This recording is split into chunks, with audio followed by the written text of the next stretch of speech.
Welcome to Surfacing. In this episode, hosts Lisa Welchman and Andy Vitale speak with Mike Monteiro, who is an author, speaker, and co-founder of Mule Design. This episode spans a vast range of topics, including the early days of the web, how change happens in companies, and Mike's newest work, My People Weren't Shipping. Also discussed are topics like what's next for Mike Monteiro, the difference between a concert and a show, and Mike's dream lineup for an all-time desert island supergroup.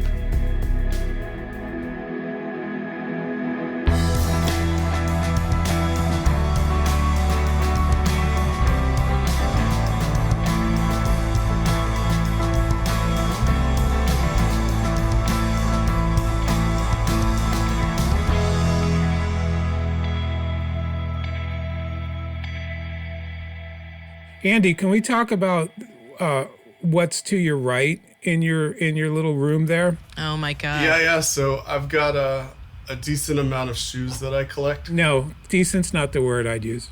This is half of it. So these are the Nikes, the Jordans and Air Force Ones and Air Maxes and Dunks to the Yeezys. But I have Converse and Vans in another room. Wow. And how many pairs of shoes of those shoes in bins do you own, Andy?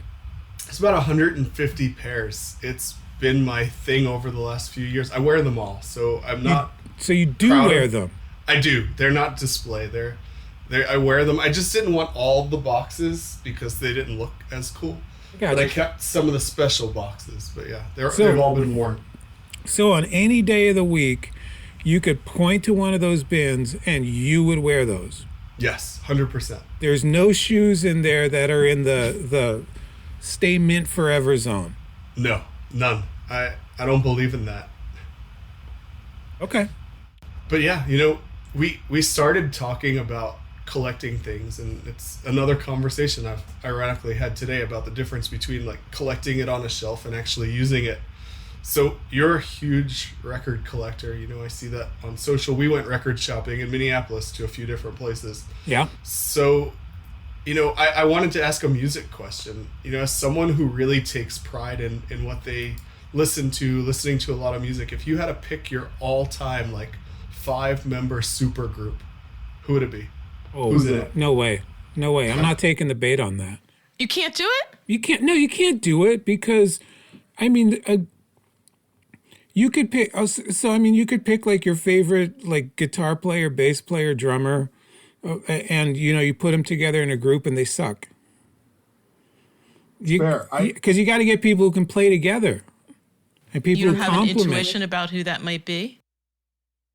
Oh, Lord, this question could take 2 hours. I spent about 2 hours thinking. Who did you come up with? Yeah, so I knew it was coming back. I saw it. Yeah. I saw it spinning in your head, and it was going to come back at it. That's boomeranging. As I spent time thinking about that it would come back today, I realized I listened to a lot of what I think is good music and a lot of people would think would be terrible. So I don't know. I was thinking who would be the vocalist, and is it my favorite all time is Bon Jovi, but it wouldn't be Bon Jovi. Oh wow, that's objectively bad. I know. I love bad music though. So, maybe it's Taylor Swift. I don't know. But ultimately, if I'm picking a musician, it's Corey Taylor. Corey Taylor from Slipknot, Stone Sour. I watch him perform cover songs and he sounds just like the original artist. So now I'm building a cover band in my head. Andy, you have possibly the worst musical taste of anyone I know. I wasn't going to say anything, but I was like, we can't go on a desert island with the same thing. It's not going to happen. Slipknot? I don't love Seriously? Slipknot as a band, but Corey Taylor as a singer is good.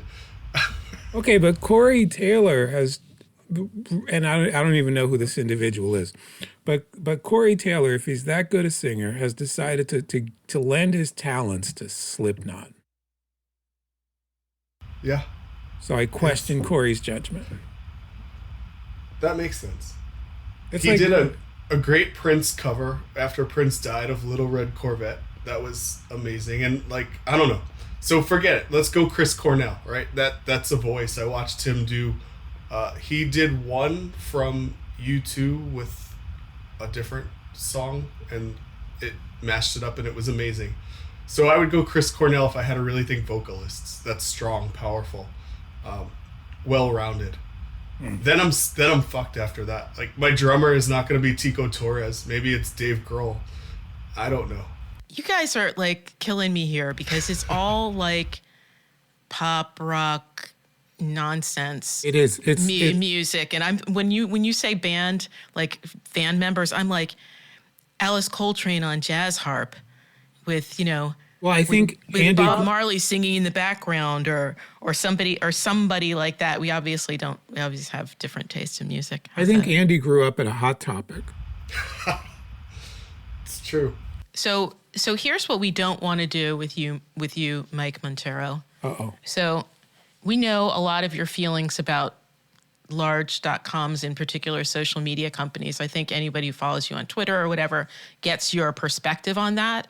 And I don't think amongst the three of us, anyone disagrees that they're out of hand, out of line, and kind of insane. I think all three of us maybe have a different perspective on that and how to fix it. And so much has shifted in that space and not in the last year with the pandemic, with more elections or whatever. Do you think there's any technology company out there, particularly in the social media space, that's getting it right? I'm sure there are.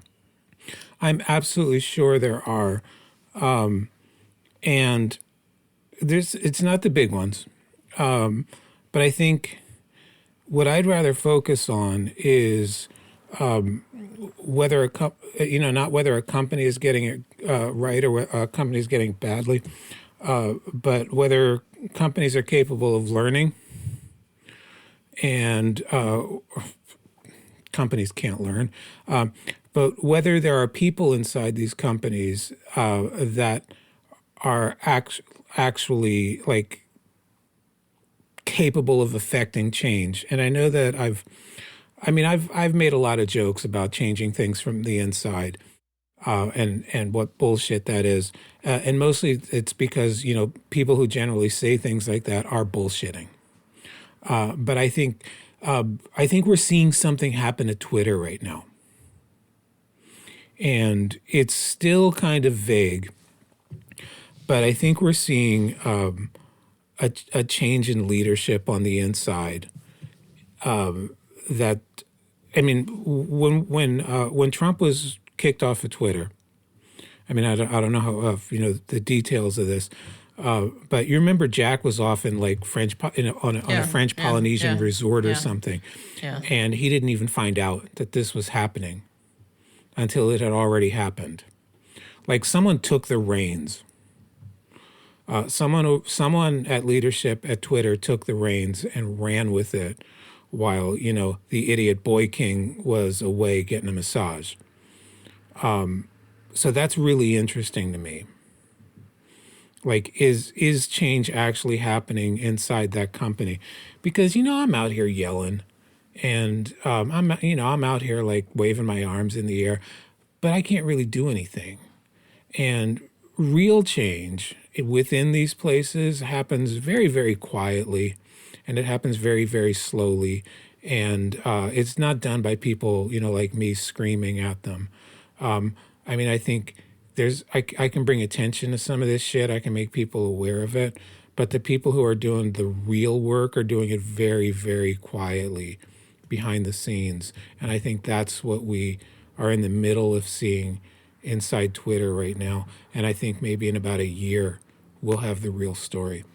Yeah, I mean, I think that's fair. I mean, I'm biased because of the stuff that I work on, which is just grossly stating, I mean, it's digital governance, but it's really change management, getting people to behave differently around that. And so it's, there's a lot of different takes on that, whether or not it's an organization that existed pre-web, whether or not it's a big .com, whether or not, like, who you are and what you are makes a big difference. And I think in a lot of these .coms and social media companies, it's just a maturity problem. It's a maturity problem that has to do with human beings. In other words, they're run by people who started the company when they were immature and framed it around an immature sensibility. And never had a reason. And never had, and because they're king or queen of the top of the palace, they don't have to change, right? They don't have to actually grow up because everybody's sort of nodding their head at them at the same time. That's a fantastic point. I mean, one of the reasons that we grow is because we fuck up and people tell us we screw up. Yeah, or they fire you. Right. They fire you, or they drop you, or they break up with you, and you're like, oh, and then you have to go in the corner and reflect about it a little bit. Yeah, or they pull you aside. They pull you aside and say, "What the hell? What just came out of your mouth? That cannot come out of your mouth." And I mean, we all had this happen to us. Throughout our lives, like you would do something stupid and somebody would, tell you it was stupid. And you would learn and you would learn not to do that again. And, when you're like 25 years old and somebody hands you like $50 million to go build a company, nobody's willing to do that because you're their gravy train. It makes sense. It's weird because you would think people that are in the immediate satisfaction of that gravy train would want to extend that. So having the ability to speak up and try to drive that change so it lasts longer is what I would do. Obviously, people aren't doing that. And, the people that are just like, oh, I'm just going to let it slide because I'm getting paid a shit ton of money. I would say, how do I make this last longer? How do we shift this organization over time so that I'm in this role forever and continue to grow? So it's interesting to see, I guess you don't, when you're in that spot, you don't hire those people that challenge you. You hire those people that just agree with you. Well, so yeah. that you don't have to worry about it. Yeah, I mean, you're saying that's what you would do if you were in that role, but I don't think you would ever find yourself in that role. Exactly. People are, in my experience, and I'm including myself in this, very limited to the scope of their experience. And there are people who are more traveled, less traveled, more read, less read, reading different things. And I don't even mean from whatever perspective you want to talk. We were just talking about music. You listen to one thing, I listen to another. And, there are limits to what people can take in. So I think you've got this culture, particularly around Silicon Valley, which I'm not around a lot anymore because I'm usually working with a big enterprise where everything just reinforces itself, right? They're all packed in and they're believing this concept of what is going on.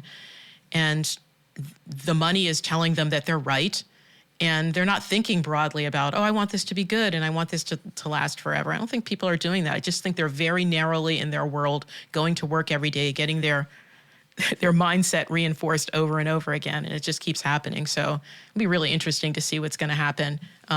I've got a question that just popped into my head about maturity of the internet and web technology. So one of the things that used to be a pet peeve, I'm not a designer, was when people maybe 10 years ago or 10 years ago, maybe even 15 years ago, we're starting to talk about, we're in generation 2 of the web.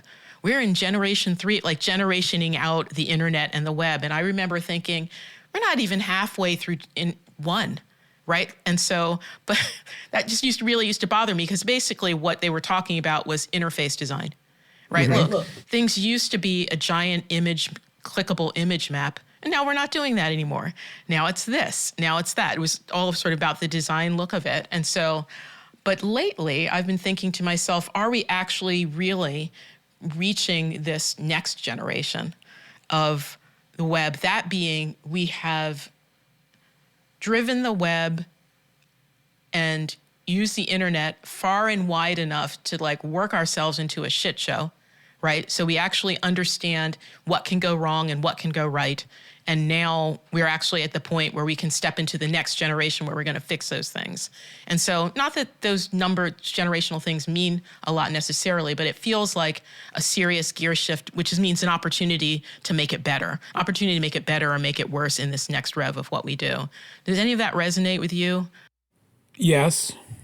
That all makes sense, and I agree with it all, which makes for really boring conversation. But you're right. I mean, hold on a second. Okay, all right. I'll tell you where my mind went. I got my vocalist. Okay, who is that? It's Aretha. Oh, okay. So Aretha so we have one person. It's Aretha. Yeah, because I keep like I started with Aretha, and I keep trying to come up with reasons for not picking Aretha, and there just aren't any. Okay, so Aretha in the front. I've got that written down. She's so, she barely ever unleashed. That's why, to me, it's Aretha. We've very rarely got to see her at full strength because she rarely needed to go full strength. So when we started this web thing, like we were like gunslingers going into the Wild West. There were no rules. There was no way there was no set way to do any of this shit. We were figuring it out as we went, and it was fun. It was fun. We got a lot of crap wrong, like image maps, for example. I liked them. I did too. And oh my God, table layouts. We did that. Yeah. Oh, that was so great. It made so much sense at the time. It did. It was ridiculous. It totally did. And it was so much fun to do that crap. And the blink tag. Right. Oh my Lord, the blink tag. But this is all the shit that you do at the beginning of an industry when it's just, like kind of like people are like holding it like, what the hell is this? Well, you try shit. And then, like every other industry, it matures. And as it matures, like, set ways to do things happen. And I think some of those things are good. Some of those things are horrible. All of those things might be really boring to people like us. They're certainly boring to me because what I enjoyed was hey, let's go figure out this new thing. Oh, I see. Yeah. You see what I'm saying? Yeah. Like I enjoyed going into that like crazy frontier space at the time and figuring out this new wacky thing that had no rules to it. And now it's the difference between like starting a company and running a company. There are people who are really good at one, people who are really good at the other, and you can't, and they're very rarely interchangeable. And I think a lot of people in my generation of web building were people who were really excited about, the whole like Wild West, New Frontier, let's try anything kind of stuff, and enjoyed, the lack of a framework and things like that. And, a lot of us right now are, writing, 10,000 word hot takes about the death of the web. But it's just getting started. It's just getting, I know it's just getting started, but at the same time, it's like the stuff that excited us about it is kind of gone. As would happen in any industry that, starts maturing. I'm not saying it's a fully grown adult. I'm just saying it talks back now and it can walk. And, it's learned a few words. And we're older. That's interesting because we're making the same mistakes, or not mistakes, but there's that play feel to all these new emerging technologies that we're figuring out as we're building it. Right. Yet we see what we've done to the web and the mistakes that have been made, yet we're not taking them into consideration as we start to build these new technologies. We're still playing.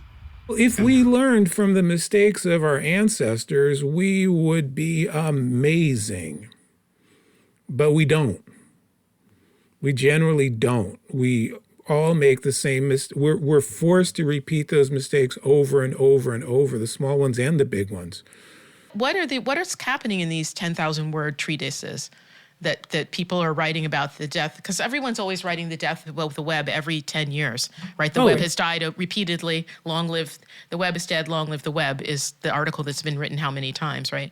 Well, I mean, when you're a self-centered individual, the fact that you're now tired of something means you get to write an article about how that thing is now dead. I remember when all of my friends left, the agency space. They all wrote articles about how agencies were dead. Well, obviously they're dead. I'm leaving. And, if somebody leaves the product space, well, they have to write an article about how the product space is now dead. We think a lot of ourselves. Have you thought much about the drummer? No, but I got a bass player. Okay. Perfect. Mike Watt on bass. Okay. Mike Watt is famous, right? He's It's famous among dozens of 50-year-old white men. Well, here's the thing. I never remember people's names. Even artists that I love a lot, I'm like looking up their name. I don't store that type of information. So he could be like the bass player for the Rolling Stones or the bass player for, whatever. And I wouldn't know it could be a bass band that I liked or something. Not that he was a bass player for the Minutemen, which was one of my favorite bands of all time. And then he went on to form Firehose, and lately he's been he played with Iggy Pop for a while on tour, and I think was in a couple of. He's a fantastic bass player. You said Firehose before, and my head went right to Firehouse. See, that's what's wrong with you, Andy. That was my wedding song, "Love of a Life." No, yeah, it was either "Love of a Lifetime" or another Firehouse song that I can't remember. See, that's not something you admit. I don't even know what any of this is, but I'm not saying anything. I listened to R&B music, R&B, 70s soul growing up, because that's what you did, right? 70s soul growing up, was in love with Michael Jackson, was going to marry him because he was about the same age as me. So that was my thing, all growing up. And then in middle school, I fell in with some white girls who all loved like metal. And so I listened to metal most of the time, all the way till maybe like second year of high school. And then I got shit from the other black girls about listening to metal music and generally not doing all the right things. So then I just slid sideways into jazz and classical and stayed there. So you two jazz and classical is an untouchable zone. Right? Like, what do you mean untouchable? When you listen to those types of music, enough people don't really know enough. They you know what I mean? Like, you're just like, oh yeah, I listen to jazz. And they're like fearfully nodding their head a little bit. Yeah. And like classical music or whatever is just, a whole nother thing. No, you never want to get into an argument with anybody about either of those. Yeah. So people just stop talking and you don't have to talk anymore. Yeah. Like, I listen to a ton of jazz. I know absolutely nothing about it. I don't think there's anything to know. I'm just trying to avoid difficult conversations. Yeah, I mean, I play stuff. I enjoy hearing it. I get a kick out of it. I absolutely never want to have a conversation with anybody about it. Well, I think that's what music's for. I mean, we're making fun of Andy, but you like your tunes, right? Yeah, I mean, I was thinking bass player before, and I immediately went Fieldy from Korn. And Jesus Christ. Is that Korn with a K? It's like he's doing it on purpose now. I know that one. I'm not. But I changed my mind and I went like Les Claypool. No, you're saying that for us. No. It's true. I wasn't saying that for you guys. But then, yeah, I think that makes sense.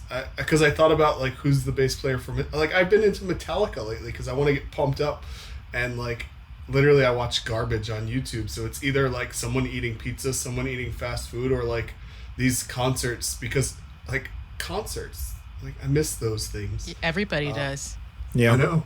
Like no matter what kind of music you want, everybody wants to go see it live, right? Yeah. See, here's a tell. Here's a tell. People who say concerts and people who say shows. That's a very important distinction. How so? Concerts are big. They happen at big places. They pre-print tickets for that shit. Shows happen in, weird-ass little venues that may not be around in 6 months. I grew up going to shows. Yeah, me too. I grew up in New York, so like going to a place like Coney Island High that probably lasted like 2 months. I saw They Might Be Giants at Irving Plaza. That was my first concert. Them and Frank Black opened for them. And then I happened to see them in the next 2 places I moved. They just randomly, I walked into a place in Charlotte. I bought tickets, but I didn't know they were playing and played there. And then when I went to Minnesota, they were playing Record Store Day at Electric Fetus. And I just happened to like weasel my way in and jump in the front. Nice. So. I'm trying to think about this. You've got my mind rolling on this whole concert versus show thing. And I'm thinking, if I go to a big symphony or an opera, that's a concert. If I go to something in a jazz club, that's a show. Yeah. But then there are small ensemble classical music things, which I don't know what I call those. Like, I think I might still say concert, even though it was small and in a small venue. I wouldn't call that a show. So I think anything classical I call a concert. Interesting. Because it's formal, maybe. Right. Concerts, to me, maybe that's because concerto concert, maybe that's just like some bias I have, but I don't think I would ever call, I think it's style. I think it's the style of music that I think I'm going to hear. If I think it's quote unquote classical, then I think I would call it a concert. But then if it started to slide over to experimental, like when I lived in New York, I went to like, listen to John Zorn and stuff like that. That was like a show. Yeah. Right. So anyhow, but it wasn't small, and that was Knitting Factory. This wasn't a venue that's going to go away. Oh God, the Knitting Factory. Yeah. Remember that? So when there's an orchestra that plays along with, I don't know, like the Home Alone soundtrack, or they do like that tour where you watch the movie and the orchestra plays live with the score. Like, do you go to that? Is that a show? I went to one where it was Empire Records and they had a band playing the music of the movie. But ultimately, like, to me, that's a show, even though it's in a 1,500 or 800 like person facility, because the entertainment, it's not just a single performance, it's multiple performances. So that makes me immediately think show, because I'm being visually stimulated and from different ways. I don't know. That's just, I think show big there because it's more than one thing happening at once. All right. Remember when you remember how like the last tour that he did, like Prince did a bunch of like little pop up. I was at the one in Baltimore. Okay, so it was the George Floyd stuff, was I not? Right. So tiny. Yeah. No, it wasn't the small thing. This one, I went to the big stadium one.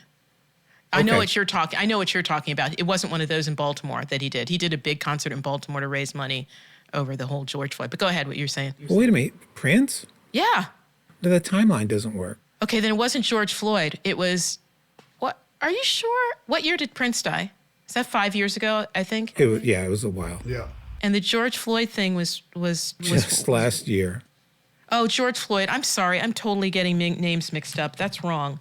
It was the gentleman in Baltimore. I'm going to look it up while we're talking. The gentleman in Baltimore who was put in the back of the van by the Baltimore police. Oh, yeah. And just, there's so many, you can't even keep them straight. There's so many. It's ridiculous. It's just, but anyway. But I'm going to look it up because I actually do want to say his name.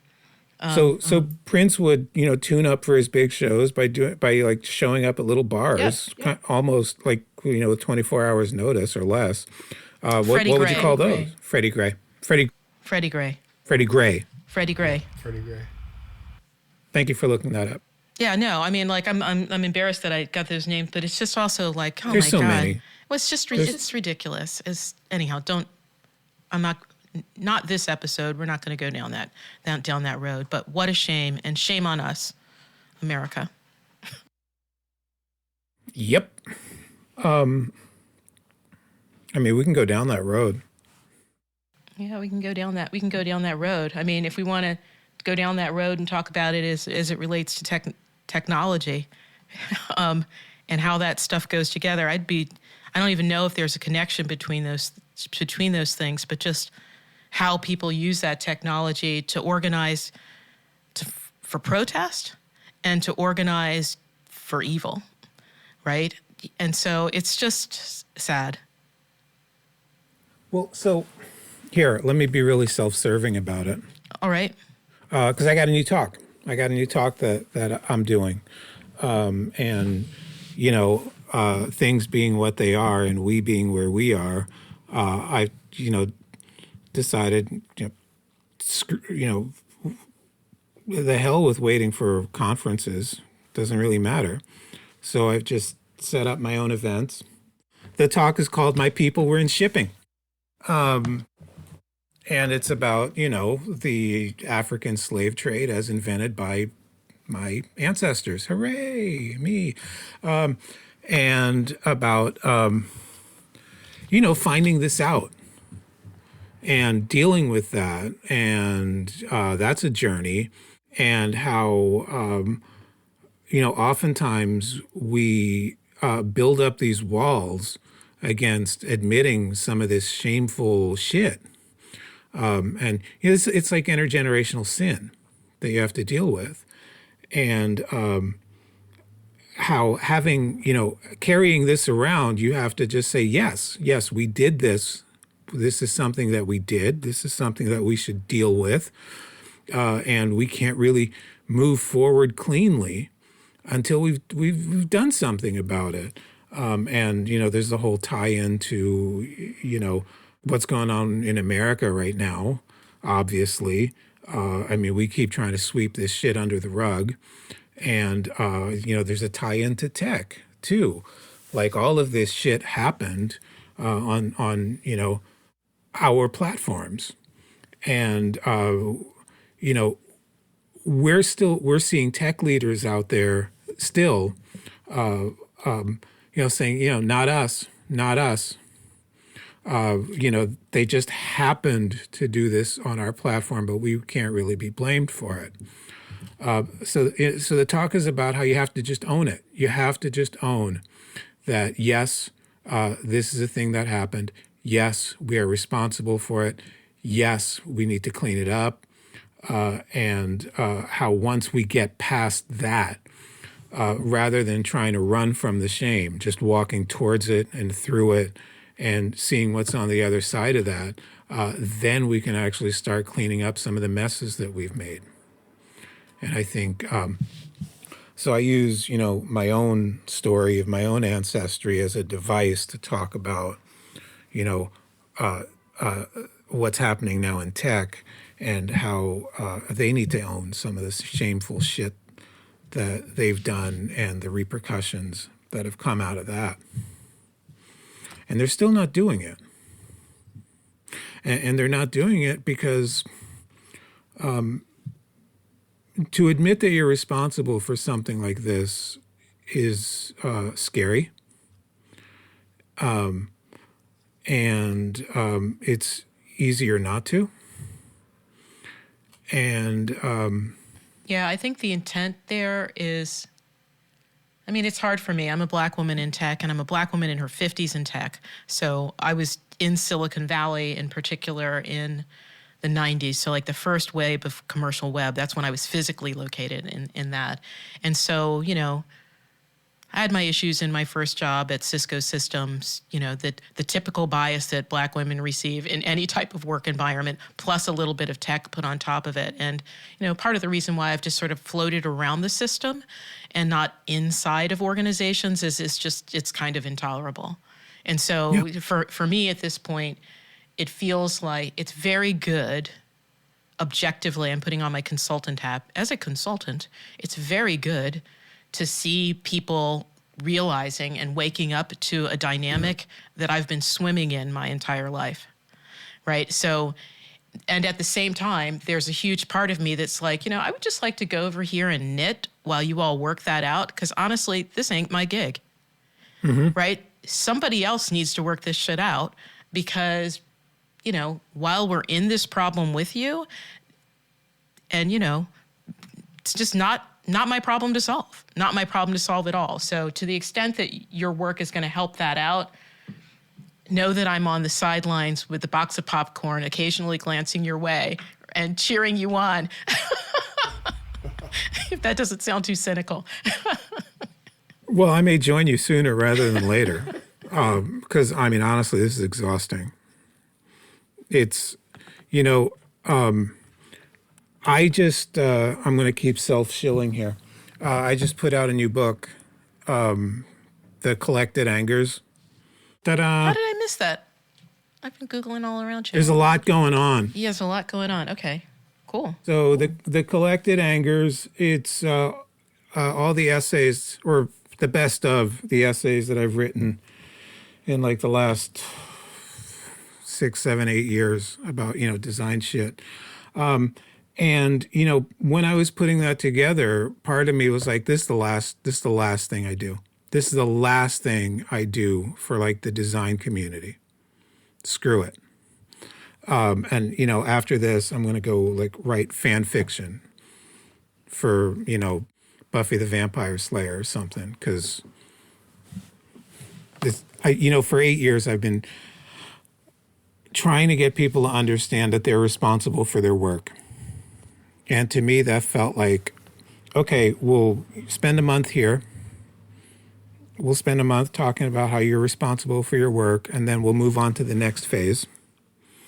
And I feel like I've been fighting step one for 8 years, which,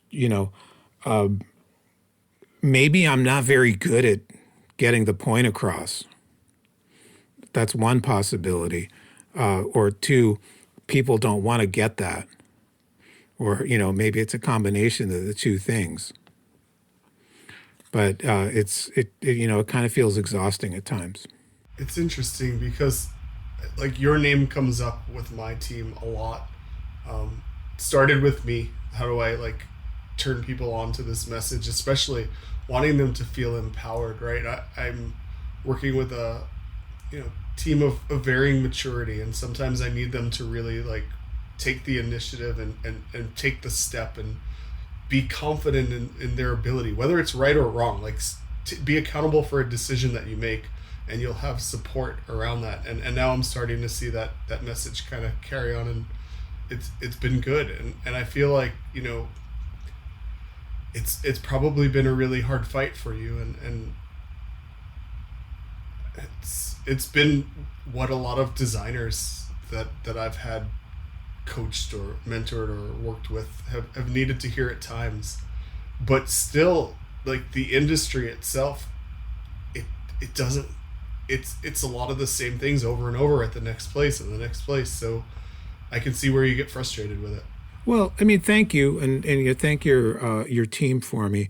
Man, I cringe when you say hard fight, because, like, I wrote a thing. I mean, I don't really feel like I'm, going to training camp and waking up at 5 a.m. and, like, chasing chickens around the backyard. I wrote a thing, and, people had issues with it, and it didn't have an effect or whatever. It's really great to be able to earn a living that way. I mean, that's, a pretty privileged life right there. But I do believe I've had some effect on people, and I think, it's worth it. It's been worth it. I wish it was a bigger effect, but I think we all wish that from our work. I wish my work had had a bigger impact on things. I don't know anybody who's worth their salt who doesn't think that about their work, who, we're never satisfied. We're never satisfied with the impact that our work had on people. And if, 5,000 people tell me, this was great, and 2 people tell me, this was lacking, God, boy, those 2 people are in my head. And I'm just churning over what they say over and over and over, because that's just how people work. Yeah, I mean, it sounds like, for folks who are designing things, I mean, I design people systems, but, who are designing in the more traditional sense, as an outsider looking into that world and seeing people like both of you all work in it, the thing that really sticks out to me is you don't have a lot to work with. Right. So there are plenty of talented people and good ideas. So it's not a diss on the skill set of the people that there. And this harks back to what you were talking about, just as far as or what I was thinking about as far as the racism and the sexism and the exclusion, like the homogenous nature of the tech world. Right. Yeah. Right. You're only going to get so much result out of that. I mean, people think that they're doing folks who are excluded a favor, right, by allowing them to be a part of this environment, and it's actually the inverse is true.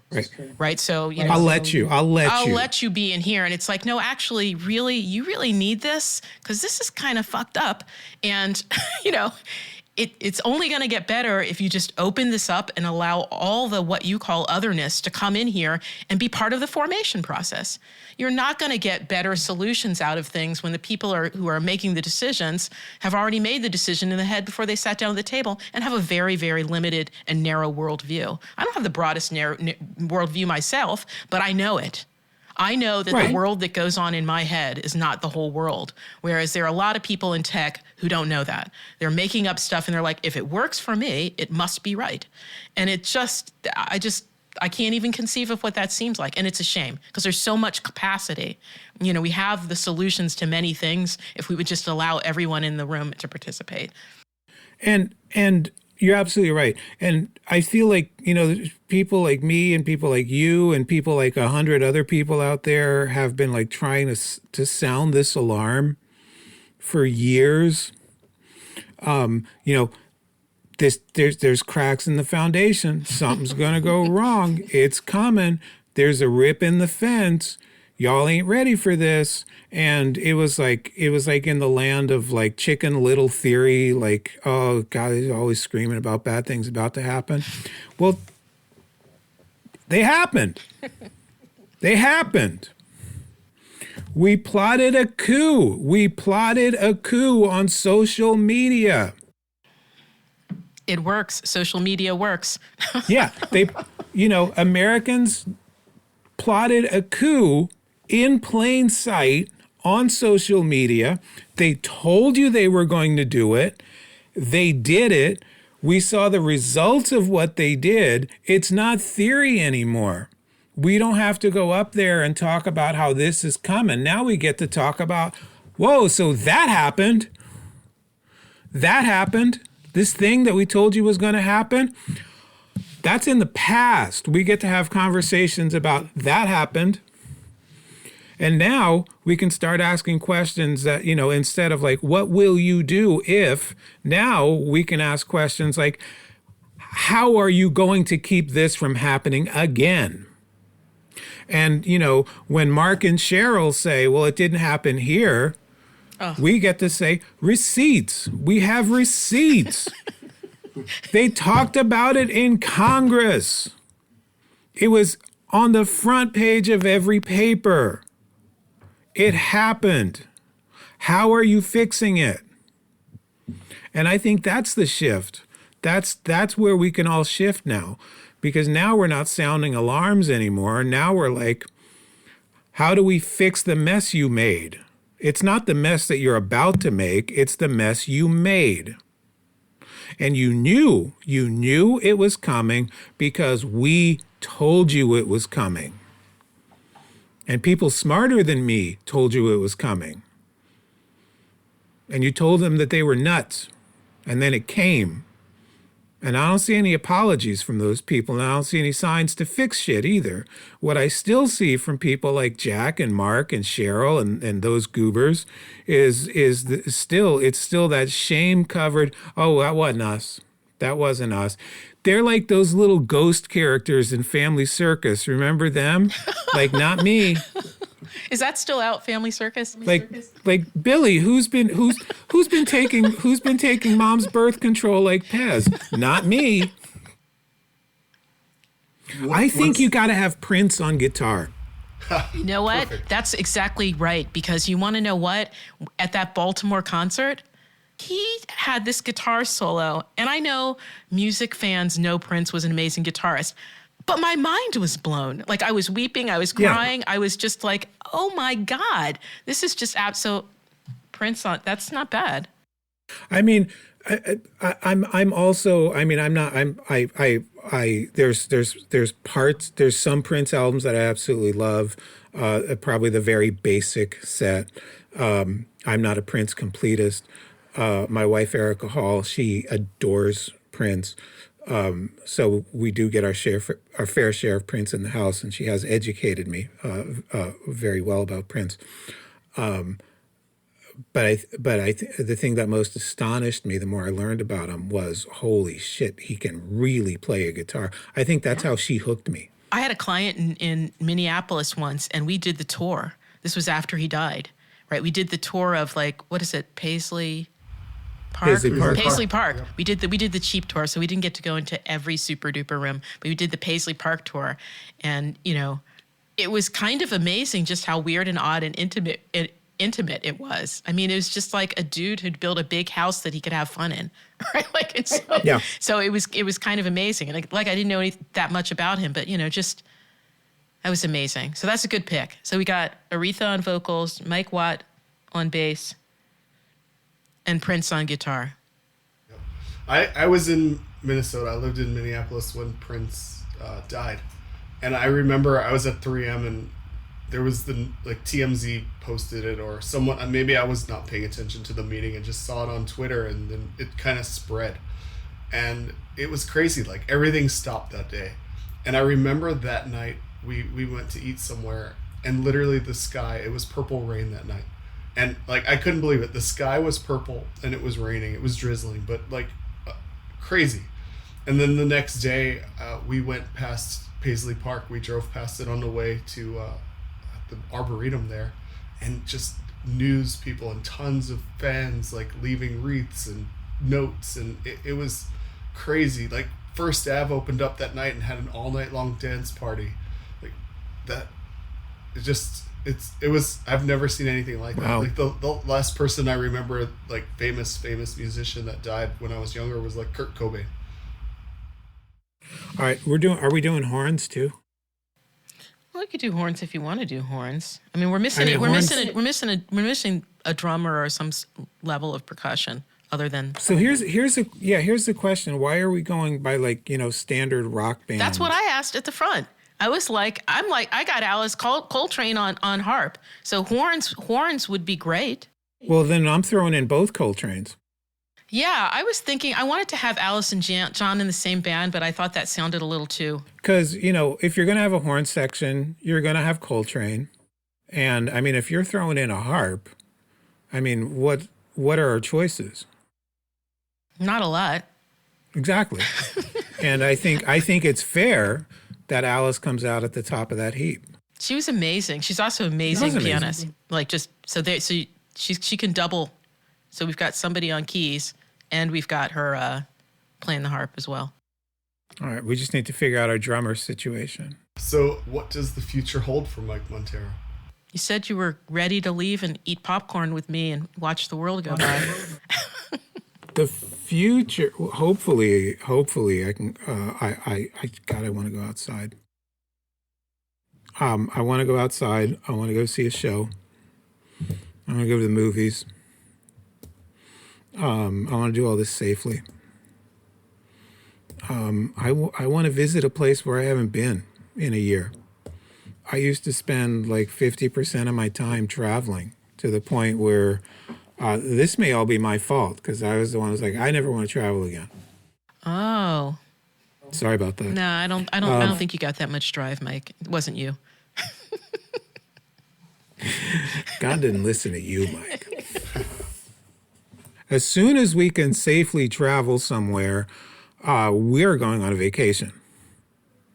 We are going somewhere that has like a hut or a cabin, zero goddamn internet, and I'll take a big stack of books and do a lot of nothing.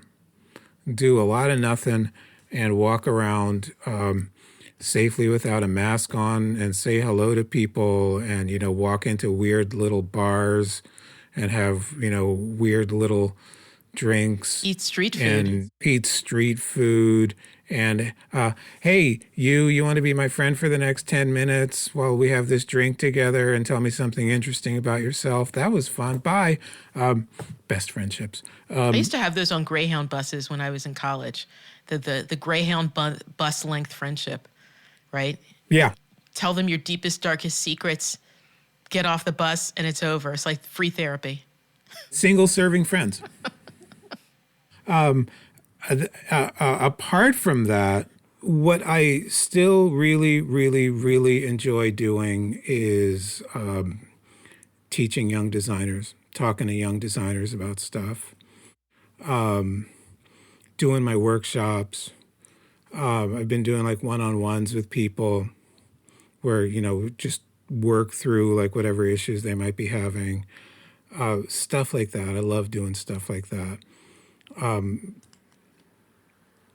I have zero desire to work for anybody. I have zero desire to help. Right now, I have zero desire to help a company figure out how to,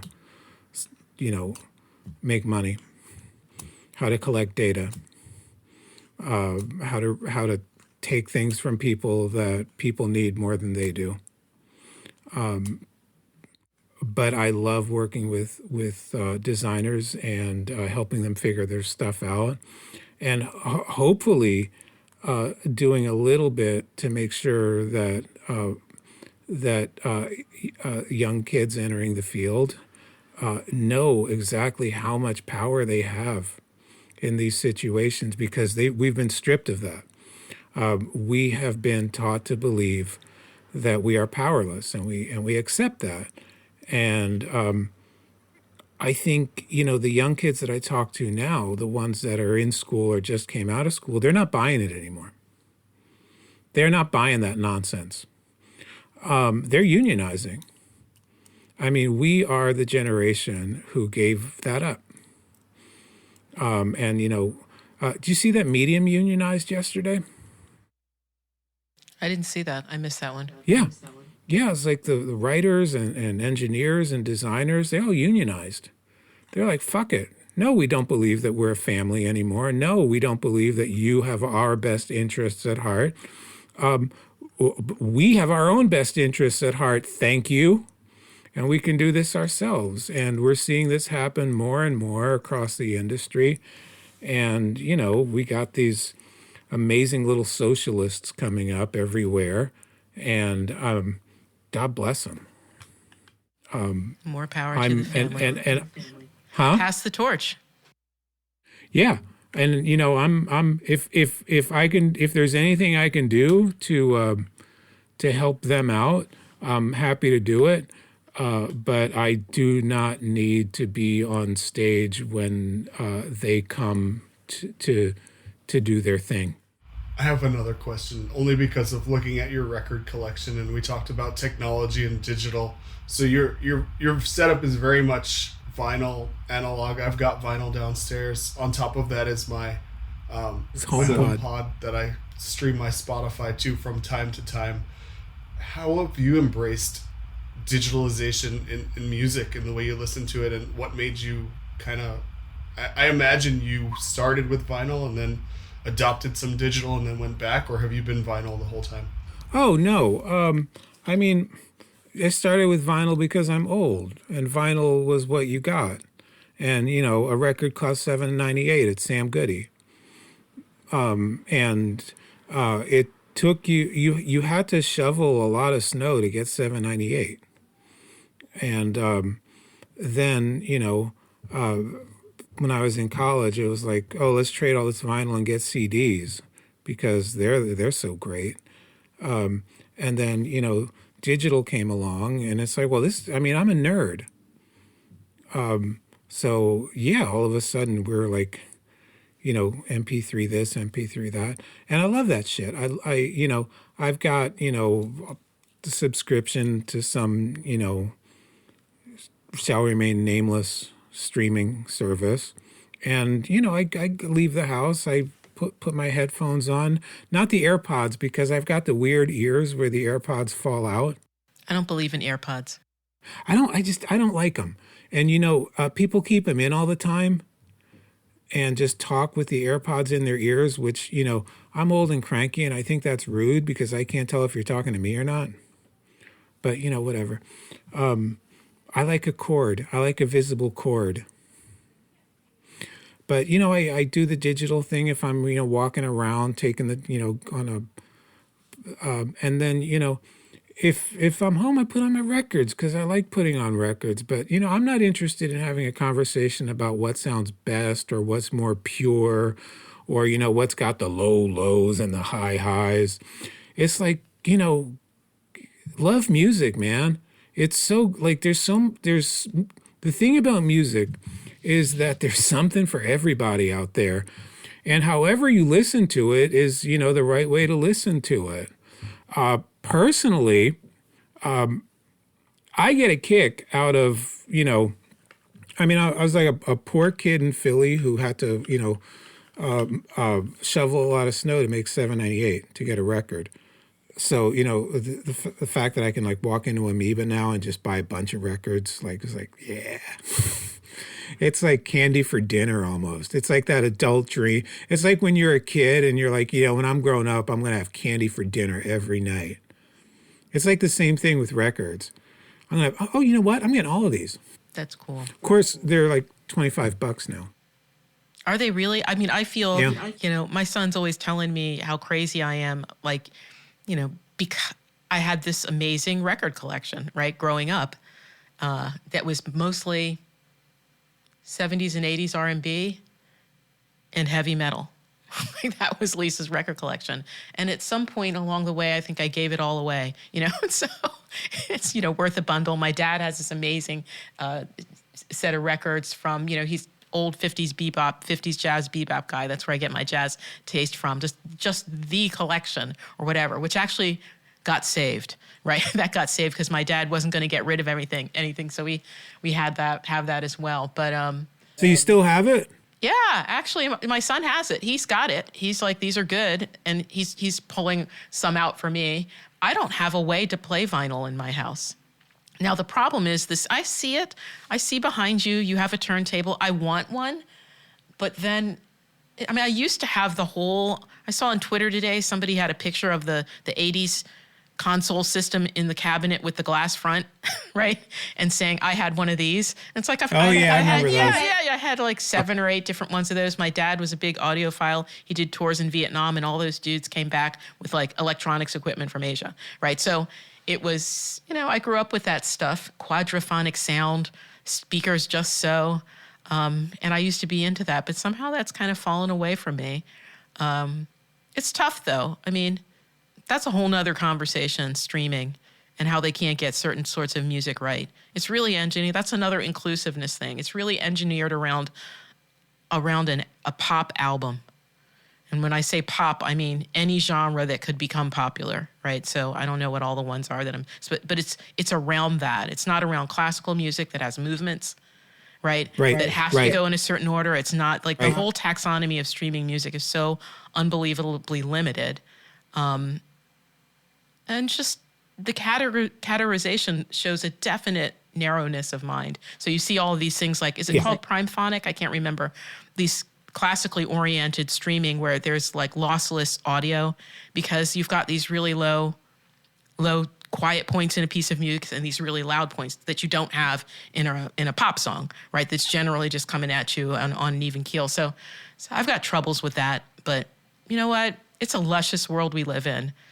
It's a luscious musical world we live in. I do miss hanging out at the Harmony Hut with my buds, looking at albums and checking out the guys, basically. That was a whole thing. That doesn't happen. Can't happen the same way online, although maybe it does for a different demographic. Maybe that's what they're doing, talking to each other and chatting about things and liking things. And so...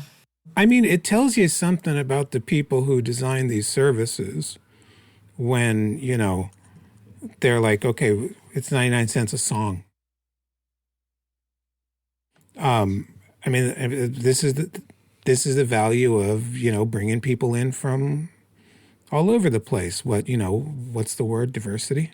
Well, if I'm in a room and everybody in the room either looks like me, is wearing the same clothes as me, and is completely nodding their head all the time and agreeing with me, something's wrong. Right? Or, we're about to build something that's really awesome for us. Right. And that's fine. That's fine. Go ahead, build something really awesome for you. But don't put it out in the world. Right. Because that's not for the world. Like if the 5 of you want to decide, all right, we're watching Weekend at Bernie's tonight, great. But, don't make us all watch it because we don't want to. I don't know why I came up with Weekend at Bernie's there. I do have vinyl. Here's my floating turntable. What is that? It's a gimmick turntable. Oh my Lord, he got a gimmick turntable and he's showing it to us with a picture disc. What even is that? Yeah. It's sadly it's a Justin Bieber picture. Oh my God. We thought it couldn't sink any lower. He said Taylor Swift and my head split open. And then he said Justin Bieber and my brains fell out on the ground. Sorry. Questlove is playing drums for us. Nice. Of course he is. He knows, like the man is an encyclopedia of drumming. and music in general. So there's our drummer. Well, I think that's a fine conclusion to the band and a fine conclusion to our podcast. What do you think? If people want to find out, get in touch with you or whatever, what's the best way for them to do that? No, just don't.